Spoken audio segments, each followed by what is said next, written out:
Assalamualaikum warahmatullahi wabarakatuh.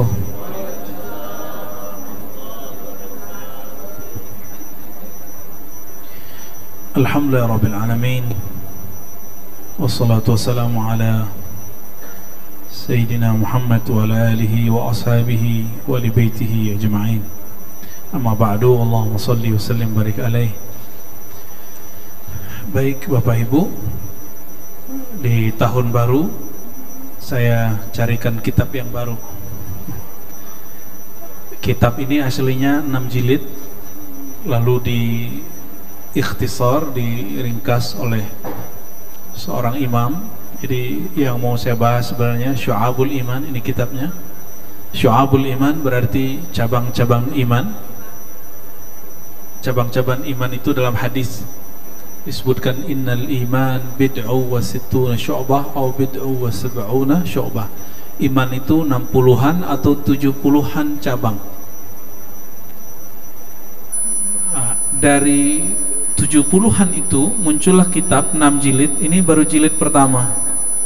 Coba dibayangkan 6 jilid segini. Mungkin sampai meninggal kita nggak khatam-khatam. Dan saya nyari adakah ulama yang meringkas kitab itu, ternyata ketemu. Ini dia, jadinya segini. Jadi 6 jilid yang tadinya satu jilidnya setebal ini dan bisa menjadi lebih ringkas. Itulah pintarnya ulama terdahulu. Mereka mampu memanjangkan yang pendek dan memendekkan yang panjang, ya. Dan kitab ini ditulis oleh Al-Imam Al-Hafiz Al-Mujtahid Imam Abi Bakar Ahmad ibn Husain Al-Baihaqi. Pernah dengar Imam Baihaqi? Benar ya? Benar. Kapan dengarnya? Ya, minimal barusan ya. Imam Baihaqi. Jadi kalau ada orang menyebut kitab hadis yang 10, nomor 10-nya Imam Baihaqi. Nomor 10-nya Imam Baihaqi. Jadi kalau kitab hadis 10 itu dibagi dua, disebut 6 kitab lalu tambahan 4 kitab. 6 kitab itu Sahih Bukhari, Sahih Muslim, Sunan Abi Daud, Sunan Tirmizi, Sunan Nasai, Sunan Ibnu Majah. Sunan di situ bukan Sunan Kalijogo, bukan. Sunan itu jamak daripada sunnah. Jamak daripada sunnah. Sunnah di situ artinya hadis, bukan sunnah yang dikerjakan berpahala, tidak dikerjakan enggak apa, bukan. Sunnah artinya di situ hadis. Ya.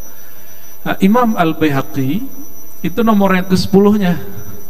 Kitab hadis itu ratusan, bahkan ribuan, tapi yang matan matan itu teks utama, teks induk itu ada sekitar 100-an, dan Imam Al-Baihaqi yang nomor 10-nya.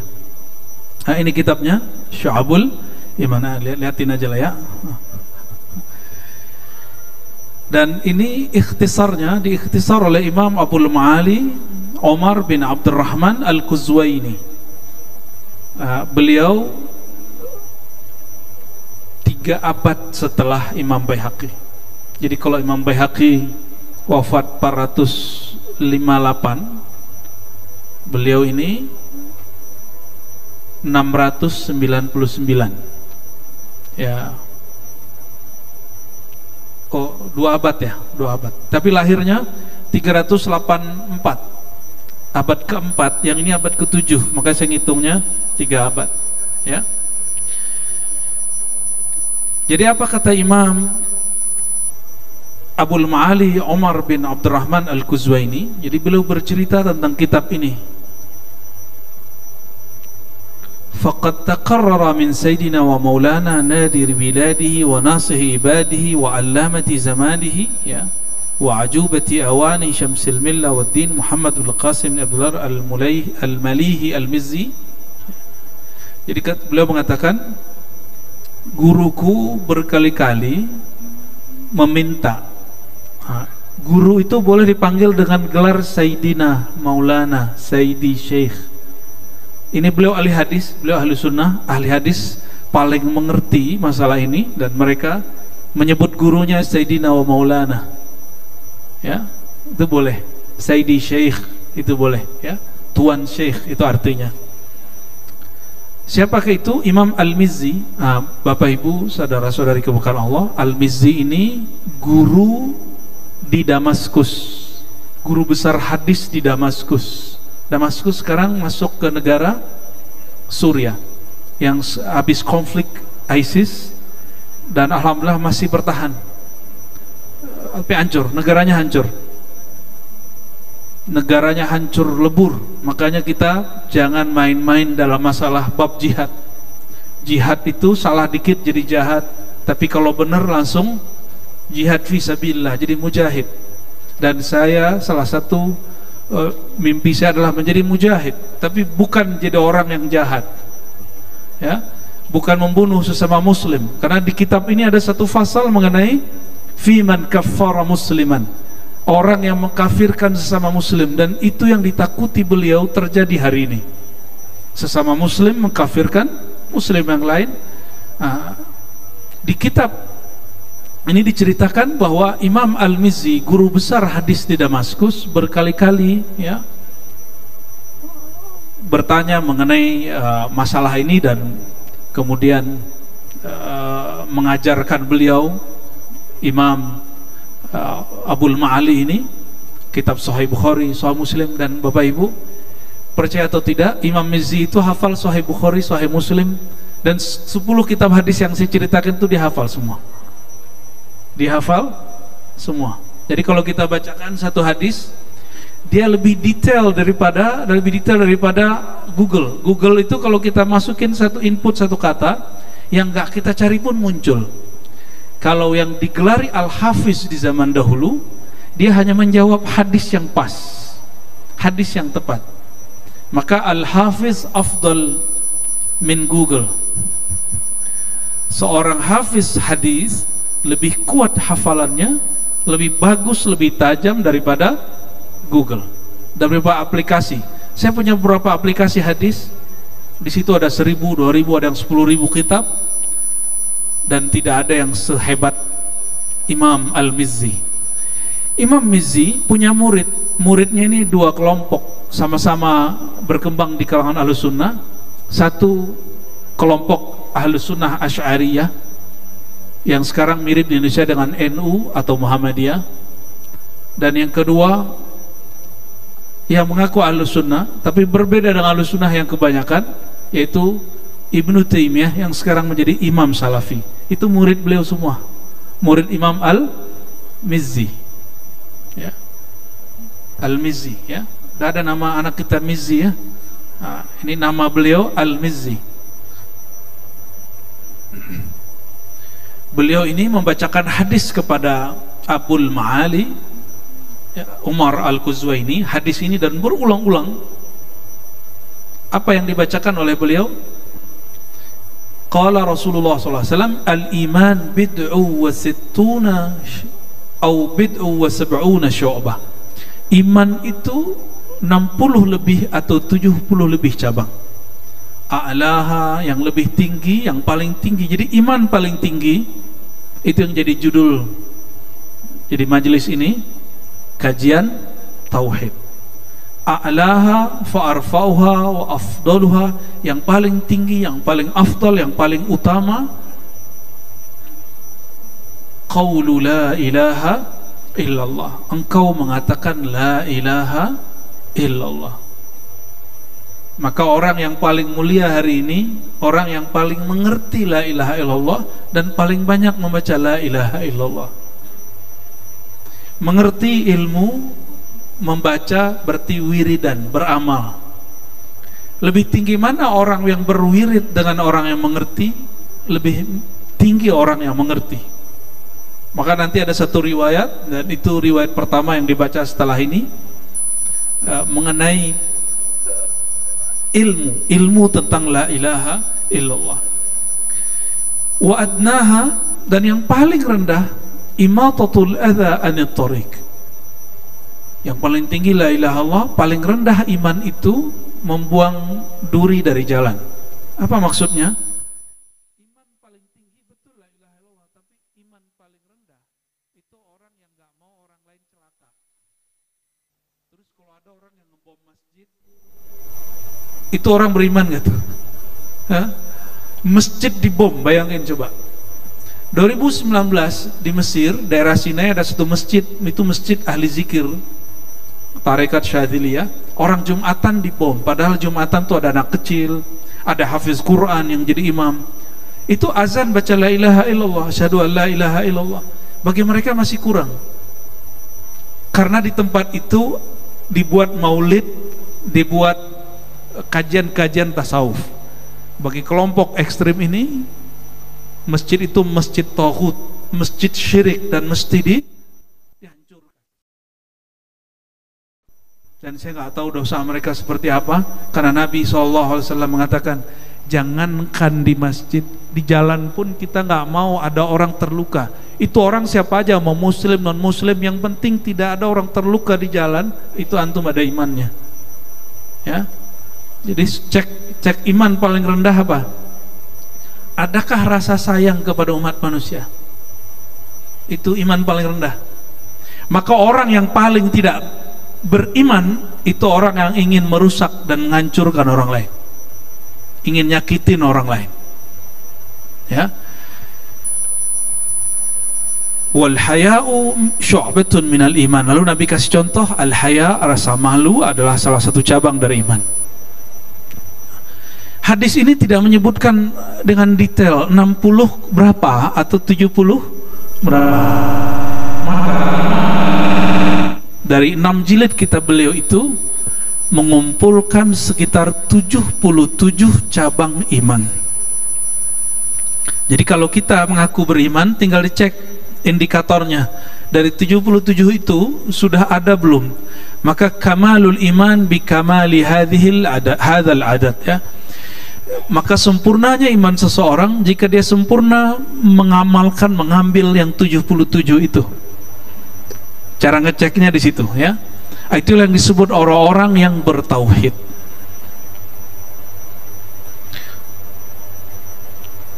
Lalu beliau memulai, ya, ini ringkasannya. Bapak Ibu, ini kalau mau masuk ke bab pertama, beliau membahasnya segini. Mau masuk bab pertama, segini mukadimahnya.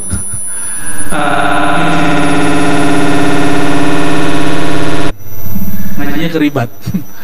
Waktu kita pendek sekali, maka kita cari kitab yang pas, ya. Sebelumnya mari kita baca surah Al-Fatihah untuk Nabi Muhammad SAW.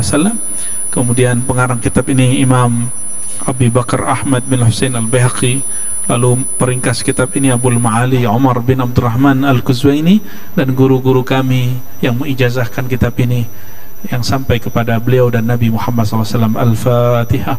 Bismillahirrahmanirrahim. Iyyaka na'budu wa iyyaka nasta'in. Shiratal ladzina an'amta 'alaihim ghairil maghdubi 'alaihim waladdallin.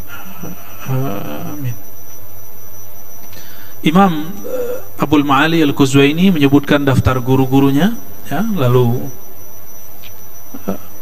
saya tidak usah sebutkan, maka kita cukup mengatakan bisanadina al-mutasil ilaihi qala al-awwal min syu'abil iman. Cabang iman paling utama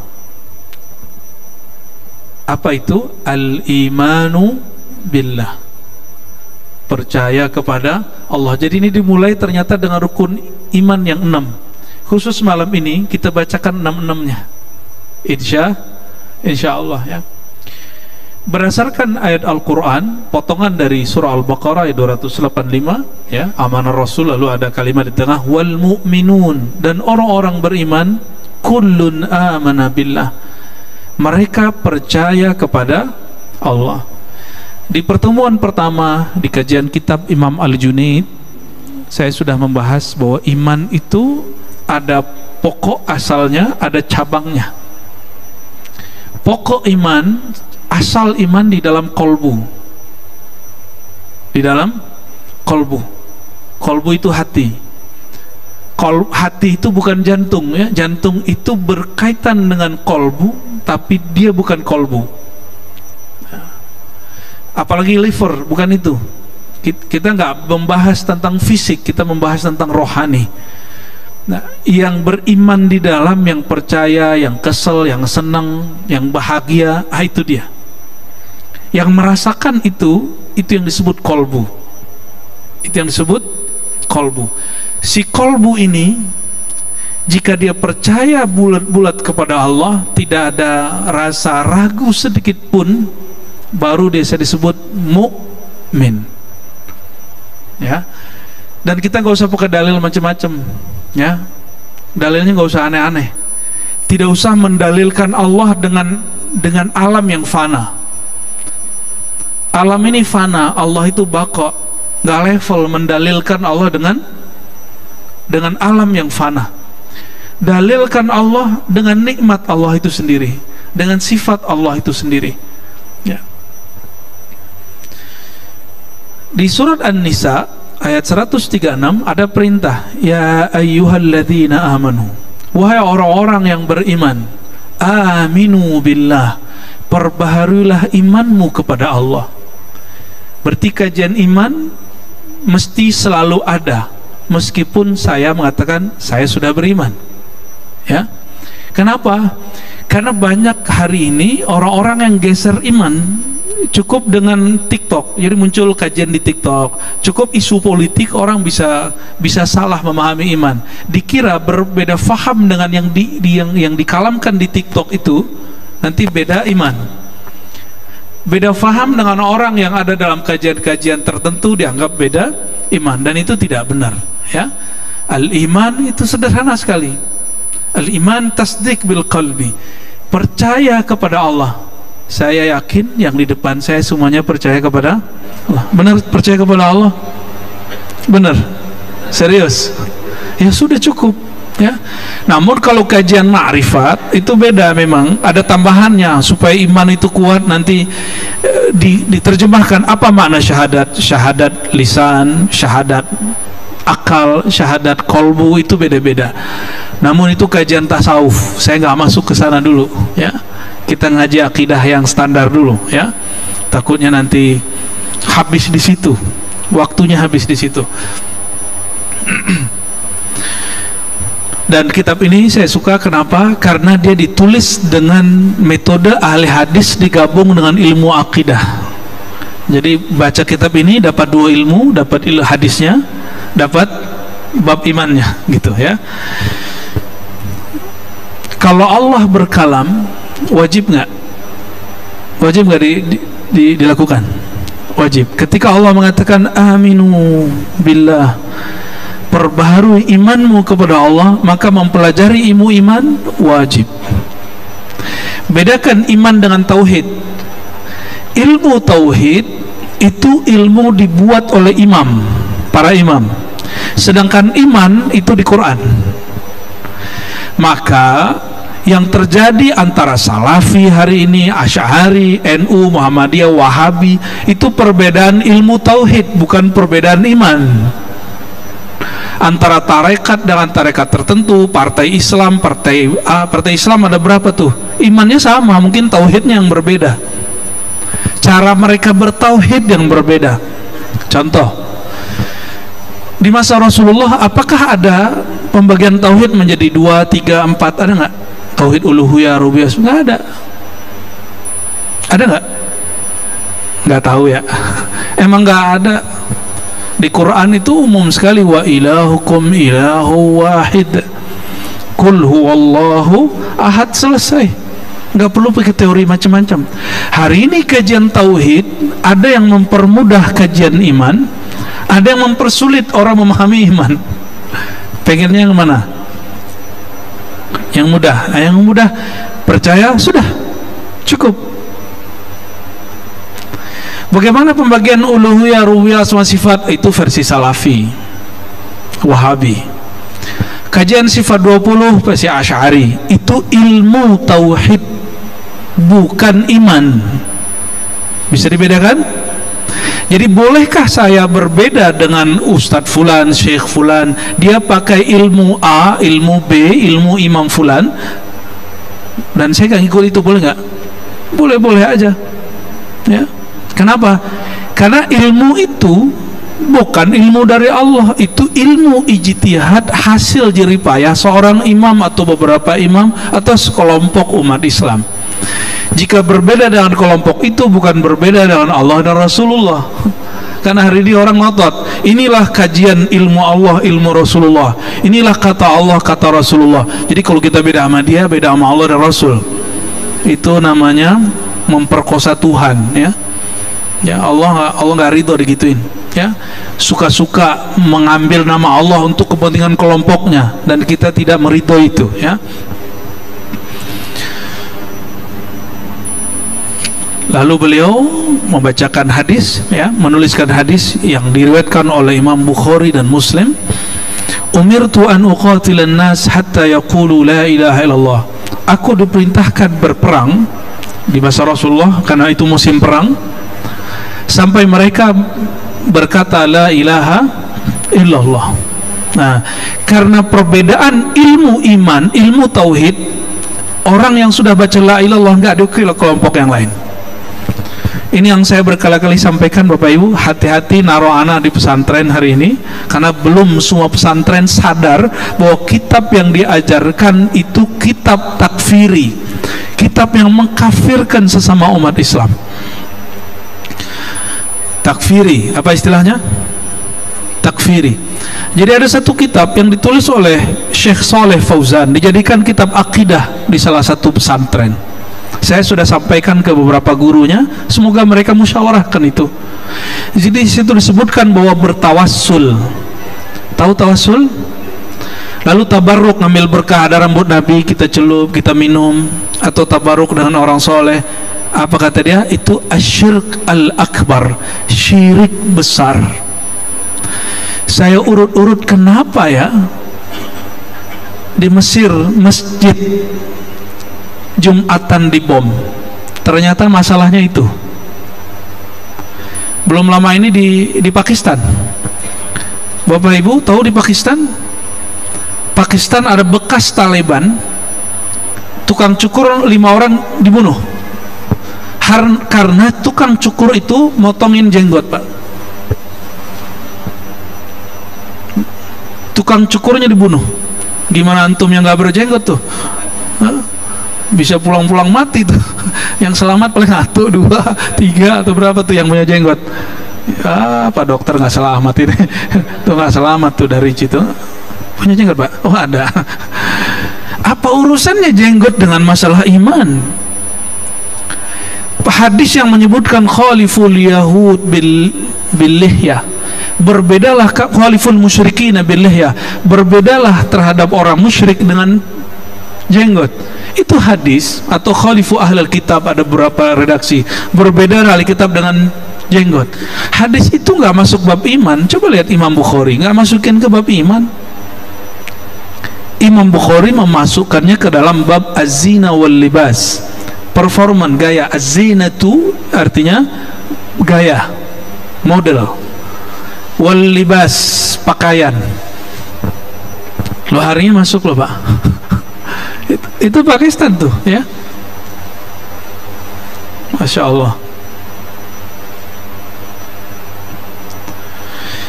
Jadi karena berbeda faham tentang ilmu tauhid, maka saya menyarankan jangan terlalu mensucikan ilmu para ulama.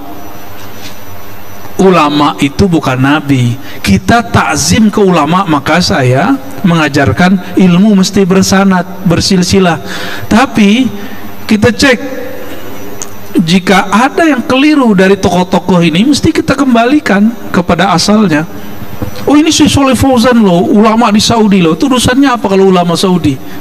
Ya, emang kita nggak punya ulama di sini? Emang di Mesir nggak ada ulama? Di Damaskus nggak ada ulama? Ada semua ulama. Mereka berbeda faham, tapi ini sudah bahaya. Ini sudah bahaya. Bayangkan Pak, di kitab yang sama disebutkan bermaulid itu sama dengan menyerupai dengan kelompok Nasrani dalam Natal. Ini pada buat maulid nggak nih? Masjid ini pada maulid kan? Masjid ini dianggap sama dengan Nasrani yang mengadakan perayaan Natal. Itu berarti kitab, bukan kitab iman, itu cuma ilmu tentang tauhid, tapi ilmunya keliru. Jadi tauhid tidak salah, tapi ilmu tentang tauhid bisa salah. Iman tidak salah, yang salah itu ilmu-ilmu tentang itu. Ya, maka benarlah imam kita terdahulu mengatakan fanzuru amman ta'khuzuna dinakum. Perhatikan kamu sedang belajar kepada siapa.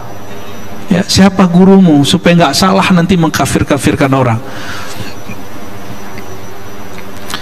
Jadi kalau Soleh Fauzan itu mengatakan ente baca la ilaha illallah tapi bikin maulid, ente baca Allah tapi tawassul, itu tidak sah la ilaha illallahnya. Tega kan dia? Itu bahaya itu. Masjid ini bisa jadi ancaman nanti, ya.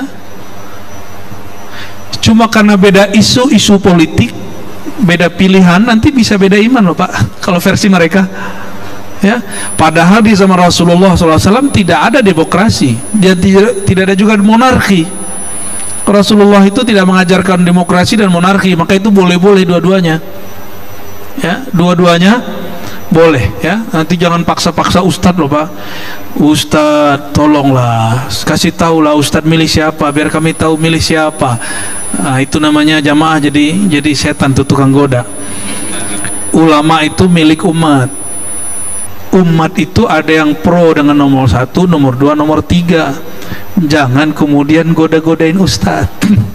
Ya, kadang ustadznya tergoda juga tuh, ya. Tapi nggak apa-apa ya kalau ada yang ustadz yang memilih, ya, dan mendeklarasikan pilihannya, terserah dia, ya. Ini kan banyak nih, pusat-pusatnya di sini semua nih Pak, ya. Pas kita lewat tadi, senyum-senyum aja, kita ngeliat mereka senyum sendiri gitu, bannernya. Faman qala la ilaha illallah faqad asama minni nafsahu wa ma lahu illa bihaqqihi wa hisabuhu 'ala Allah taala. Siapa yang baca la ilaha illallah, maka dirinya, darahnya terjaga. Maka yang merusak, mengganggu orang yang baca la ilaha illallah ini menentang Rasulullah sallallahu alaihi wasallam, ya. Ini musim perang. Kalau musim damai, Nabi SAW mengatakan hal yang lain. Man qatala mu'ahadan lam yashum ra'ihatal jannah, hadis Bukhari.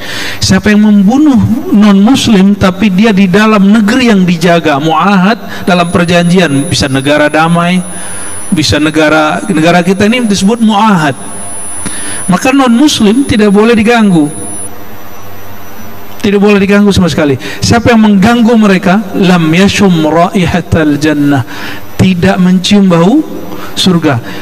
Ganggu non muslim gak cium bau surga, gimana ganggu sesama muslim, ya. Betapa jauhnya dia. Itu orang-orang yang ngebom dirinya dan mengebom di pusat-pusat orang-orang yang ada orang Islam di situ. Saya bersumpah dengan nama Allah, Anda tidak akan mencium bau surga selama-lamanya, ya, sampai dia tobat, ya. Harus tobat. Kalau nggak tobat nggak akan bisa. Karena non muslim pun diganggu nggak cium bau surga, dan bau surga dicium 500 tahun perjalanan. Jadi dari padang mahsyar, mauqif namanya, ke surga itu ribuan tahun. Kalau orang sudah mendekati 500 tahun perjalanan baru kecium bau surga, baru hilang lelah dia di mahsyar. Dan orang ini nggak akan mencium, apalagi mengganggu sesama muslim, membunuh sesama muslim, ya. Illa bihaqqihi wa hisabu 'ala Allah, kecuali yang masuk kepada bab qisas, dan hukumnya sudah ada dalam hukum Allah Subhanahu wa ta'ala. Hadis kedua yang disebutkan dalam bab ini, hadis Utsman bin Affan radhiyallahu ta'ala anhu fi sahih Muslim. Dalam hadis Muslim, man mata wa huwa ya'lam, siapa yang mati dan dia punya ilmu, wa huwa ya'lam. Ya, ini kabar gembira bagi mungkin ada di antara Bapak Ibu saudara sekalian punya orang tua atau saudara meninggal tapi dia nggak baca apa-apa. Ada yang mengalami itu? Saudaranya, orang tuanya, kakeknya, neneknya meninggal tapi dia nggak baca apa-apa. Apakah dia husnul khotimah? Jadi ada seorang jemaah datang kepada saya dan dia mengeluhkan itu dan menangis. Dia lihat orang tuanya meninggal, nggak baca la ilaha illallah. Saya bacakanlah hadis ini. Man mata wa huwa ya'lam, siapa yang meninggal dan dia tahu ilmu tentang la ilaha illallah, dia pernah belajar ilmu tentang la ilaha illallah, dakhalal jannah, pasti masuk surga. Mudah tuh masuk surga? Nggak seperti yang diceritakan banyak orang masuk surga itu sulit. Gampang masuk surga? Gampang tuh? Coba baca la ilaha, apa maknanya? Tiada yang aku sembah kecuali Allah, udah masuk surga sudah. Maka siapapun yang baca begitu pasti masuk surga. Kalau orang baca begitu pasti dia belajar cara menyembah Allah. Meninggal dalam belajar, walaupun dia belum sholat dia sudah disebut mukmin. Masih ingat orang yang bunuh 100 orang dan yang 100-nya itu ulama? Dia belum sholat Pak, belum zakat, belum haji, belum sedekah, baru ingin tobat tapi sudah baca la ilaha illallah. Dia meninggal di tengah jalan masuk surga. Masih ingat perempuan pelacur PSK? Ya, dia tahu Allah la ilaha illallah, Allah bismillahirrahmanirrahim, tahu. Dosanya banyak, cuma karena ngasih aja masuk surga, Allah ampuni dia. Mudah sekali. Kenapa orang persulit? Allah memudahkan agama ini, kenapa ada orang mempersulit agama ini? Yuridullahu bikumul yusra wa la yuridu bikum, itu mengajarkan ilmu la ilaha illallah. Dan ilmu la ilaha illallah itu yang dikatakan Imam Ghazali, itulah ilmu tauhid yang diajarkan oleh ulama ahlus sunnah, yang mereka sampai kepada kolbunya. Inilah yang saya kembangkan selama ini, dan ahli kolbu sekarang disebut sufi, ahli tasawuf. Ya, jadi kalau ingin tahu ilmu la ilaha illallah versi kolbu, kenapa? Karena dalam hadis Imam Bukhari dikatakan, siapa yang baca la ilaha illallah, haramallahu, ya, Allah mengharamkan an-nar alaih, Allah mengharamkan neraka menyentuh dia. Tapi syaratnya di situ ada dua. Dia baca la ilaha min qalbihi au min nafsihi, dari dalam kolbunya atau dari dalam jiwanya. Berarti ya'lam, yang berilmu itu otak kita atau kolbu kita? Kolbu. Maka ketika disebut wa huwa ya'lam, siapa yang mengatakan la ilaha illallah dan dia mengetahui, dia berilmu tentang itu, ilmu ini ada di kolbu. Dan ilmu kolbu yang mengajarkan siapa? Ahli fikih, ahli akidah, atau ahli tasawuf? Itu sebabnya tidak ada ahli tasawuf yang melanggar ilmu akidah ahlus sunnah wal jamaah. Tidak ada ajaran tasawuf yang melanggar ajaran ahlus sunnah wal jamaah. Nggak mungkin. Kenapa? Imam Abu Mansur, ya, Abdul Qahir al-Baghdadi, ya, dalam kitab Al-Farqul Firaq dan Usuluddin, beliau menyebutkan dengan tegas, tidak mungkin akidah yang rusak nyatu dengan hati yang bening. Nggak mungkin. Akidahnya rusak, hatinya bening, itu nggak mungkin nyatu. Akidahnya mesti bersih, kolbunya mesti bening, baru nyatu. Baru wajilat qulubuhum, bergetar kolbu kalau menyebut nama Allah subhanahu wa ta'ala, ya. Jadi jika diurai ini Bapak Ibu saudara-saudariku karena Allah, siapa yang mati dan dia bawa ilmu, berarti belajar ilmu hakikat la ilaha illallah hukumnya wajib atau sunat? Semoga ini, kajian ini bagian dari cara itu, dan semua majelis yang ada di sini semua untuk mengarah ke sana, ya, amin rabbal alamin, sehingga kita meninggal mati dalam la ilaha illallah, dakhalal jannah. Ini unik sekali, Allah menyebutkan, Rasulullah menyebutkan lafaz dakhala. Dakhala bahasa Arab berarti telah masuk, walaupun secara pemaknaan bisa diartikan pasti masuk, tapi secara bahasa, secara ilmu tasrif, perubahan kata, itu pasten. Pasten bahasa Arabnya madhi. Orang yang baca la ilallah dakhalal jannah, dia telah masuk surga. Maka ada surga sebelum surga. Surga di dunia itmi'nanul qulub was sa'adah, ketenangan jiwa dan kebahagiaan hati. Dan itu nggak mungkin didapat oleh orang yang baca la ilaha illallah. Mohon maaf, malam tahun baru, main petasan itu senang, bukan bahagia. Ya, main nggak kemarin? Tapi nonton toh? Ya sama aja. Wih bagus ya gitu. Tapi cuma senang, orang-orang hanya senang, tapi dia belum tentu bahagia. Beda antara bahagia dengan senang. Ya, senang itu hanya nafsiyah, ya, nafsu. Kalau bahagia di dalam kolbu. Ya. Berdasarkan dalil ini, Bapak Ibu, wajib belajar ma'rifat la ilaha illallah. Dan ma'rifat la ilaha illallah bukan ujungnya nanti tambah sayang kepada makhluk Allah, tambah mengenal Allah. Jadi siapa yang belajar tauhid tapi nanti tambah keras, nanti dia kafir-kafirkan orang, berarti ilmu tauhid syaitani. Itu tauhid syaitan, bukan tauhid al-Muhammadi, bukan tauhid Sayyidina Muhammad sallallahu alaihi wasallam. Ilmu tauhid Nabi Muhammad sallallahu alaihi wasallam, ilmu tauhid yang menambah sayang kepada makhluk siapapun. Ya. Isya jam berapa? 9:08. Oh, kita baca hadis bab kedua. Jadi bab yang tadi itu ada 100 halaman di sini. Tapi diringkas jadi 2 hadis. Diringkas jadi 2 hadis, ya. Kesimpulannya sederhana, iman ada di kolbu, lalu rukunnya harus dilafazkan, baru kemudian diamalkan. Nah, amalan itu dapat naik turun. Jadi yang disebut iman naik turun itu amalan. Kalau yang di kolbu boleh naik turun? Nggak boleh. Isu apapun, isu politik, isu kemanusiaan, isu Palestina, nggak boleh membuat iman di sini naik turun.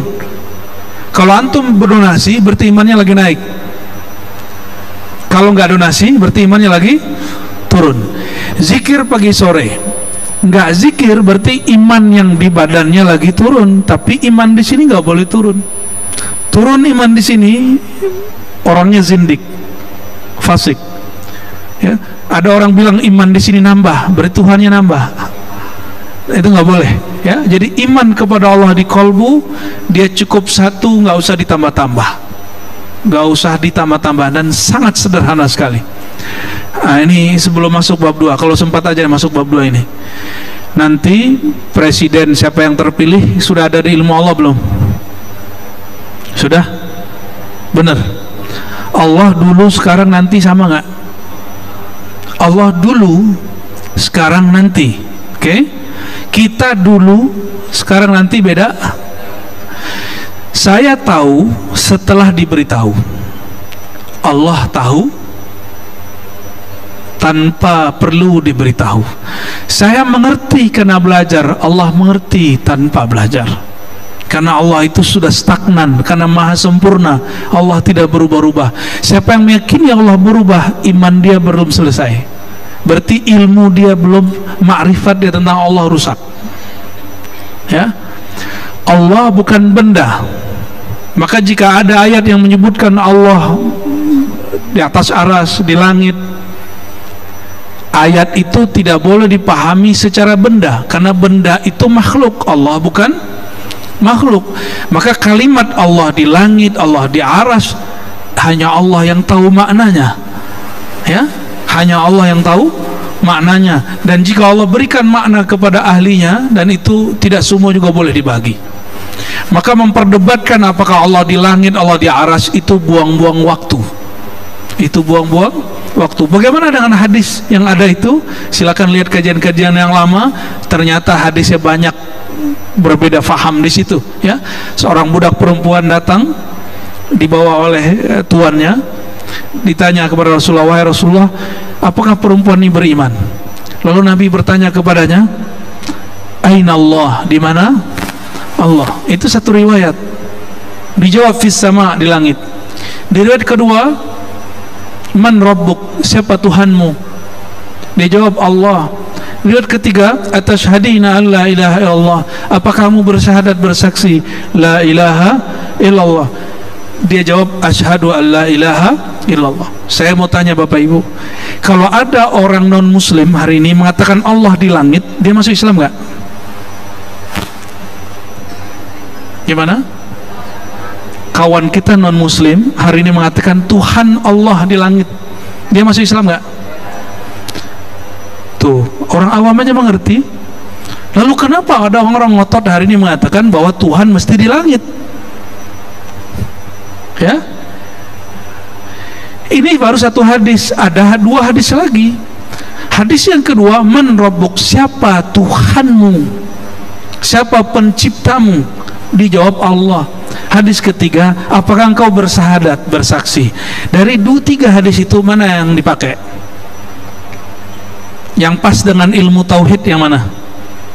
Orang sah masuk Islam dengan bersyahadat atau bukan? Betul?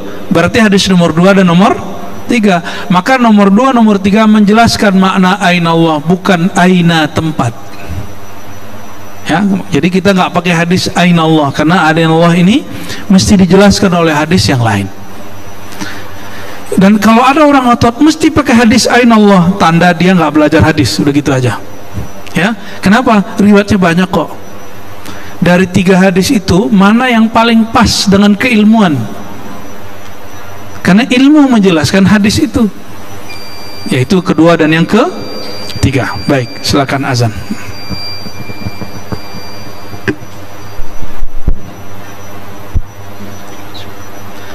Allahu Akbar, Allahu Akbar, Allahu Akbar,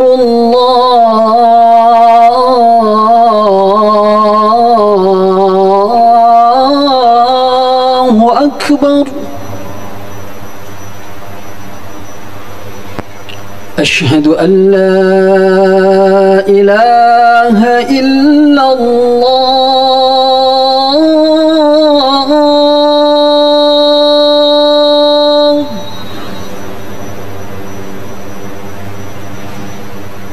أشهد أن لا إله إلا الله.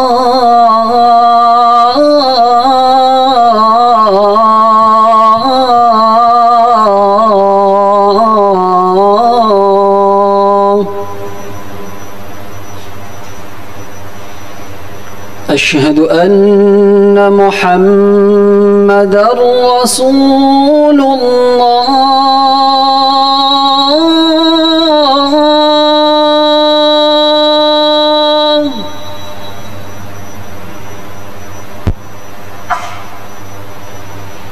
أشهد أن محمدًا رسول الله.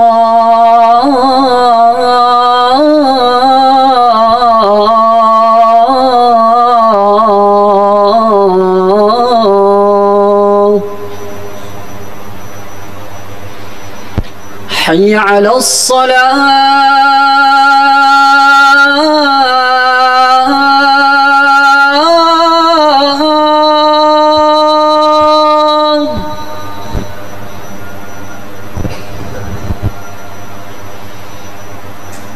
حي على الصلاة.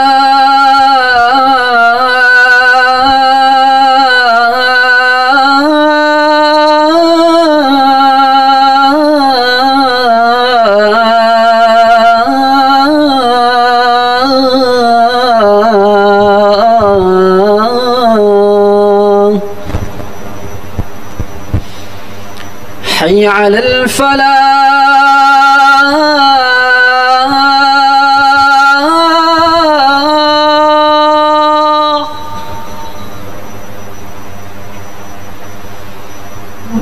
حي على الفلاح.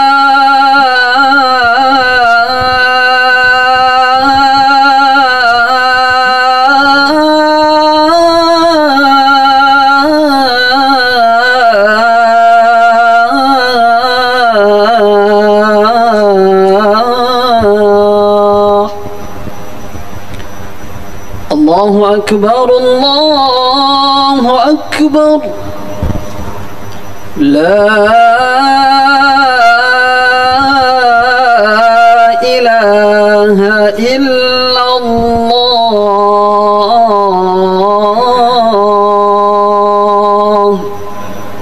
لا إله إلا الله محمد رسول الله صلى الله عليه وسلم.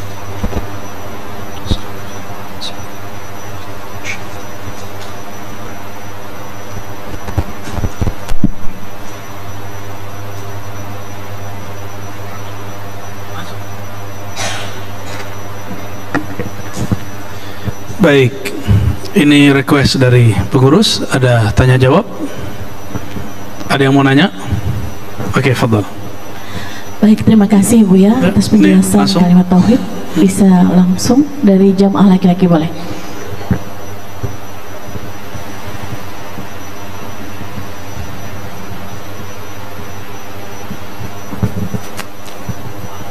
Assalamualaikum warahmatullahi wabarakatuh. Assalamualaikum warahmatullahi wabarakatuh. Bu ya, saya mau nanya, kalau tadi dijelaskan kalau kalimat la ilaha illallah itu langsung masuk surga ya, tapi ada hadis yang bahwa perempuan yang ditanyakan kepada Nabi itu, seorang perempuan bergibah atau berbicara tentang tetangganya, terus kemudian Nabi menjawab dia masuk neraka gitu. Oke. Bagaimana itu? Gimana tuh ya? Iya, perbandingan. Bukan menggibah ya. Jadi ini pertanyaan bagus. Ada perempuan yang ahli sholat, tapi Nabi mengatakan dia masuk neraka. Hadis yang sama juga ada pada bab jihad. Ada seorang sahabat yang sudah banyak melawan dan membunuh orang-orang kafir. Itu ada di Bukhari Muslim. Tapi Nabi mengatakan la finnar, dia masuk neraka. Silakan dilihat ya di Sahih Bukhari. Sekarang Sahih Bukhari sudah ada ringkasannya, sudah ada bahasa Indonesianya. Itu Imam Bukhari nyarinya seumur hidup. Antum cukup baca, nggak sampai seumur hidup itu. Ya. Dan apa kata Nabi? Finnar, itu orang masuk neraka. Ternyata orang ini imannya nggak sampai ke dalam. Dia beramal itu cuma ingin disebut soleh. Yang kedua, beramal supaya disebut pejuang. Jadi nggak nyampe ke dalam. Ternyata ketika orang itu kesakitan, lalu mengatakan haus sakit, dan itu semua orang mengatakan, teriak begitu. Dia nggak tahan dengan rasa sakitnya, dia ambil pisau di badannya dan dia tusuk. Ada satu lagi, nggak ada dia mengatakan sakit, dia langsung mati. Ada orang yang satu lagi jihad langsung mati. Orang bilang, ya Rasulullah, itu orang bunuh banyak orang-orang kafir. Nabi bilang finnar. Masa sih? Sahabat masih bingung. Ternyata ketika meninggal, dicek di dalam jubahnya, dia sudah nyolong harta rampasan perang dari orang yang dibunuh. Padahal di zaman Bani Israel nggak boleh ngambil harta rampasan perang, baru dibolehkan di zaman Nabi Muhammad SAW, dan itu dikumpulkan bersama, dibagi sama-sama. Jadi belum tentu juga orang bawa-bawa simbol-simbol keagamaan itu betul-betul masuk ke dalam. Tapi itu bab hakikat. Dan itu cuma ada di tasawuf. Menghancurkan riya itu nggak ada ilmunya dalam ilmu tauhid. Ilmu tauhid sandar. Adanya ilmu tauhidnya ahli tasawuf. Yang dibid'ahkan orang hari ini. Ya, karena syaitan nggak ridho orang belajar ilmu tasawuf, nanti orang masuk surga semua. Ya. Masuk surga semua nanti. Coba bayangkan perempuan pelacur yang tadi ngasih minum, dia kan gak ada yang lihat, dikasih, makanya dia masuk surga. Karena dia tahu ini makhluk Allah, dikasih. Perempuan yang jutek, judes, sholatnya banyak, Nabi bilang mampir dulu neraka. Gitu. Jadi itu bab tentang an-najah. Ini yang dikatakan Sayyidina Utsman nangis ketika Nabi wafat. Disapa oleh Umar, gak jawab. Ada di hadis nomor 100 kesekian di sini. Lalu Umar lapor kepada Abu Bakar. Umar ini kan gurunya dua, Nabi SAW. Lalu yang nerjemahin kalam Nabi adalah Sayyidina Abu Bakar. Maka ngadulah Umar kepada Abu Bakar. Hei Abu Bakar, itu ada apa tuh si Utsman tuh? Saya baca salamku dia nggak jawab. Apa dia menganggap saya munafik, kafir atau apa gitu ya? Apa jawaban Abu Bakar? Ayo kita langsung tanya aja. Tabayun langsung. Ternyata Sayyidina Utsman nangis menanyakan masalah yang ini. Apa kata Sayyidina Utsman? Wahai Abu Bakar, ana fi syughlin, aku sedang memikirkan sesuatu yang berat, yang menyibukkan pikiranku. Apa itu? Najatul amr. orang itu terbebas dari murka dan siksa Allah itu gimana caranya? Saya nggak sempat mempertanyakan itu kepada Nabi Muhammad SAW. Ternyata sahabat ada yang nggak pernah dengar satu ilmu dan sahabat lain dengar. Abu Bakar bilang, tenang, saya udah pernah dengar kok. Najatul amri la ilaha illallah, dengan kolbu gitu. Imam Baihaqi di sini ada yang unik. Beliau mengatakan apa? Iman itu, kalau saya tadi mengatakan iman itu pokoknya satu, yaitu di kolbu. Oleh Imam Baihaqi enggak, mesti ditambahkan ikrar, mesti ditambahkan. Jadi kalau orang iman di kolbu belum dia lafazkan, bagi Imam Baihaqi tidak sempurna, tidak sah. Tapi beliau menyelisihi ulama yang lain, ya. Jumhur ulama cukup kolbu, yang lain mengikut, ini cabang saja gitu Bang ya. Khair, ada lagi? Assalamualaikum Bu ya. Ya, assalamualaikum. Saya mau nanya, tapi mungkin tadi udah sedikit banyak beberapa terjawab ya, berkenaan dengan memperbaharui iman seperti itu ya, karena mungkin tanpa ilmu banyak kita mungkin melakukan perbuatan yang ternyata tidak disadari sudah masuk ke kesyirikan ya, seperti itu. Itu seperti apa Bu ya, gambarannya untuk memperbaiki iman ini? Artinya mungkin banyak juga kelalaian gitu ya, mungkin pas lagi sholat nanti lagi waktunya libur sholat seperti itu, ini ternyata dijemput seperti itu.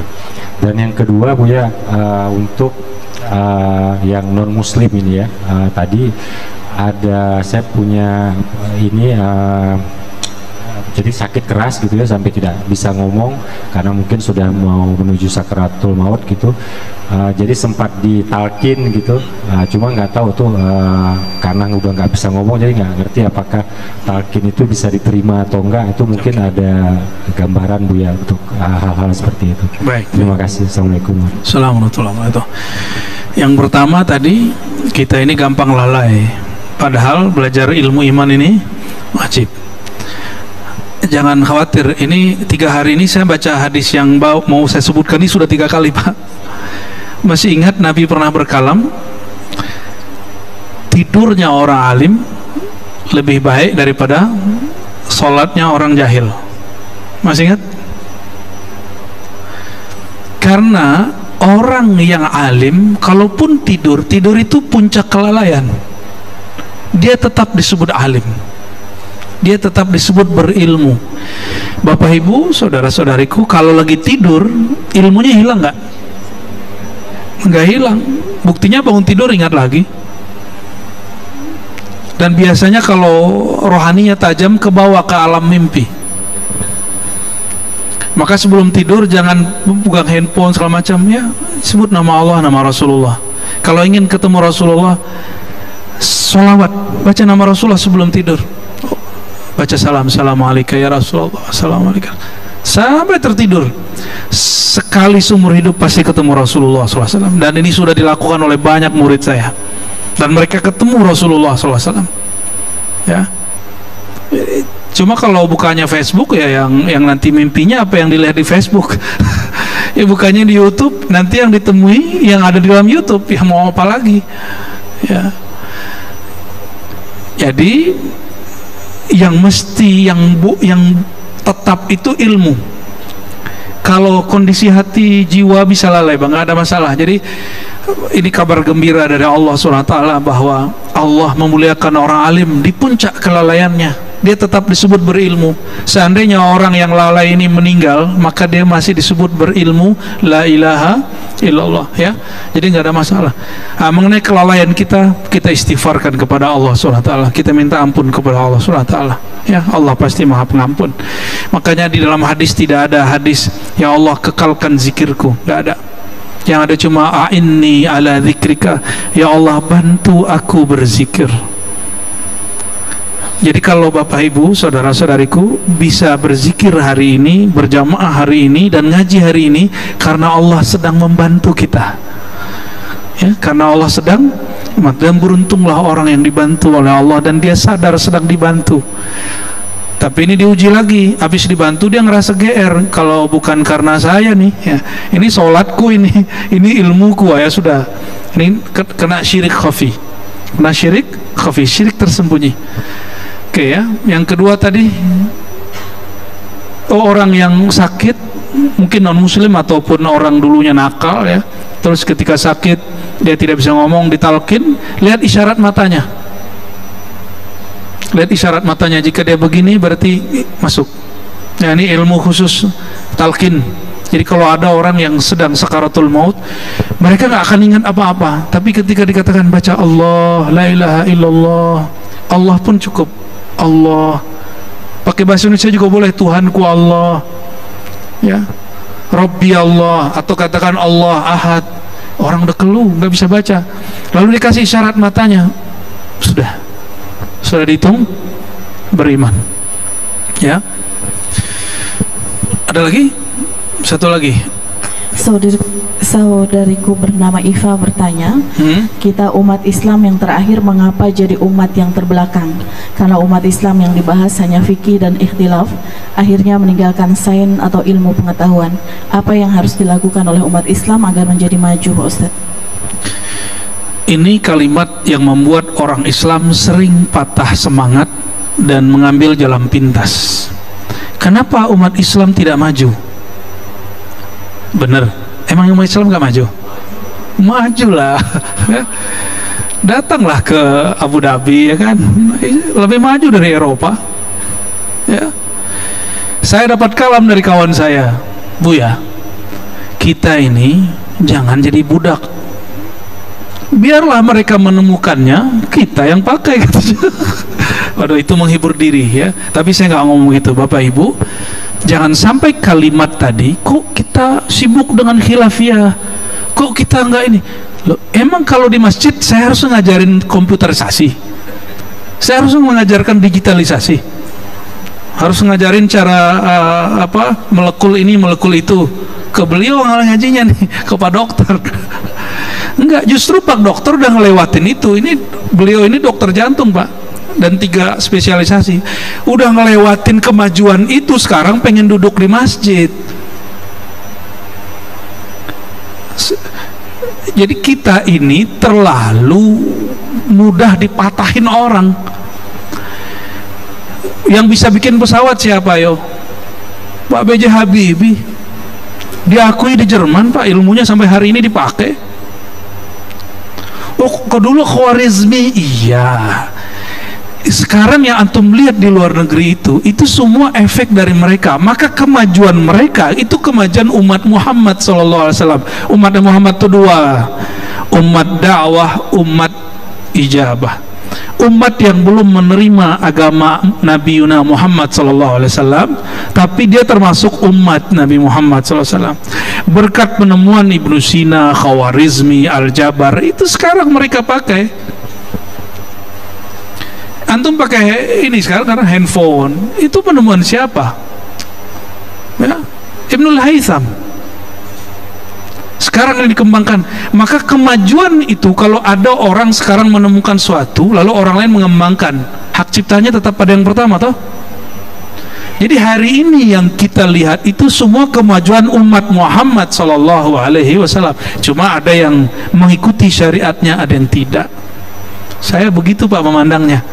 Kalau pakai ilmu akidah begitu, kalau pakai ilmu tasawuf lebih canggih lagi. Al-alam minni wa ana minallah. Kata baginda Nabi Muhammad SAW dalam ilham yang diterima oleh para aulia, alam itu dariku, semua penemuan-penemuan itu semua dari nurku. Al-ilmu nurun, ilmu itu nur. Maka ilmu mau handphone apa semua dari nur Nabi Muhammad SAW. Maka nur berarti ilmu. Nggak ada nur Nabi Muhammad SAW, alam ini nggak ada. Maka dikatakan la taqumu sa'ata la yuqalu fil ardi Allahu Allah. Tidak terjadi di dunia kiamat sampai tidak ada lagi nur yang berkata Allah Allah.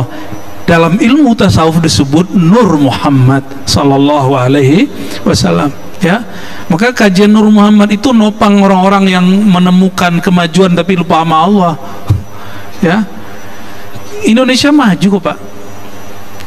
Cuma majunya belum rata, baru di Jakarta aja, di Bandung aja gitu, baru Surabaya doang. Indonesia ini terlalu besar Bapak Ibu. Kemajuan Indonesia bukan di peradaban teknologi, kemajuan Indonesia di peradaban rohani. Coba perhatikan, ini bagian akhir yang mau saya sampaikan. Eropa besar Eropa, daratannya itu mereka daratan semua kecuali Inggris dan beberapa negara kecil. Itu negaranya lebih dari 30, pecah. Mereka nggak bisa damai dan gengsinya tinggi. Saya ketemu orang Swiss, dia ngejekin orang Perancis, poor country gitu ngomongnya, negara miskin, sok-sokan gitu ya. Bangga-banggain Napoleon katanya, Napoleon Bonaparte apalah itu. Jadi itu tetanggaan Pak, samping-sampingan itu. Ketemu orang Jerman ngejekin orang Swiss. Wah ya, Indonesia punya kemajuan kesadaran rohani bahwa kita ini orang manusia tadinya satu. Indonesia yang seluas Eropa, logikanya kalau nggak disatukan dengan daratan, harusnya kita ini sulit bersatu. Eropa masih di darat udah 30-an negara. Gimana dengan Indonesia terpisah dengan pulau-pulau, kok masih bisa satu? Itu kemajuan Bapak Ibu, itu kemajuan. Jadi kemajuan itu jangan hanya dipahami teknologi. Ini kan pakai teknologi semua, pakai teknologi semua. Indonesia sekarang udah mulai buat tank-tank baja kok ya. Tapi memang karena negara ini terluas, untuk biaya demokrasi aja, ini pesta demokrasi Pak, satu orang berapa paling murah? Saya nyalek nih, satu orang berapa duit ngabisin? Kalau di Jakarta habis berapa? Ada 2M, 5M, 10M ya Rob. Kalau di kampung Pak, 1M masih bisa. Saya baru dari Sumatera Barat, 2 Mas Raya ya, yang jadi bupatinya masih muda, di bawah saya dikit umurnya. Ternyata keturunan kerajaan, 2 kali memimpin, dan partainya unik, satu-satunya partainya Bu Mega yang menang di situ. Wah, tapi orangnya Islami, sangat kuat sekali ya. Itu di sana ya, Masya Allah. Mau maju itu antara 500 dan 1M, 500 juta dan 1M, itu nyalek di kota, di kabupaten. Saya nggak tahu kalau di Jakarta ya. Kita ini terlalu banyak habis untuk itu. Coba lihat Bapak Ibu, Uni Emirat Arab ada pemilihan nggak? Arab Saudi ada pemilihan nggak? Mesir ada pemilihan? Ada. Makanya Mesir sulit bangun karena dana habis untuk demokrasi. Sama kayak kita, harusnya duit pesta demokrasi ini nggak tahu, harus ada undang-undang yang ngatur ini bisa dipakai untuk bangun negeri. Nggak ada lagi orang miskin harusnya. Dengan 1 kali pesta demokrasi itu nggak ada orang miskin 5 tahun. Duitnya tuh gimana caranya? Jadi nggak usah khawatir, jangan terlalu patah hati dikatakan kok Islam nggak maju. Islam maju kok. Yang nggak maju sebagian orang Islam. Islamnya maju. Inna dina indallahil Islam. Islam selalu maju. Al-Islam ya'lu wala yu'la alaih. Islam nggak pernah turun. Orang yang mengaku Islam yang dia turun. Kita ini belum pantas ngaku-ngaku benar-benar Islam. Maka jangan juga mengatakan Islam sekarang mundur. Enggak, yang mundur tuh ente, bukan Islamnya ya. Allahumma sholli ala sayyidina Muhammad. Semoga kajian ini Allah istiqamahkan kebaikan, amin rabbal alamin. Wa sallallahu ala sayyidina Muhammad. Allahumma a'inna ala dzikrika wa syukrika wa husni ibadatik waj'alna ya Allah mimman mata wa huwa ya'lam la ilaha illallah. Ya Allah, kami hanya memohon satu hal ya Allah, jika Engkau ambil nyawa kami, Engkau pisahkan nyawa dengan badan kami, matikan kami dalam ilmu la ilaha illallah Muhammadur Rasulullah. Rabbana atina fid dunya hasanah wa fil akhirati hasanah wa qina adzabannar. Wa sallallahu ala sayyidina Muhammad walhamdulillahi rabbil alamin. Assalamualaikum warahmatullahi wabarakatuh.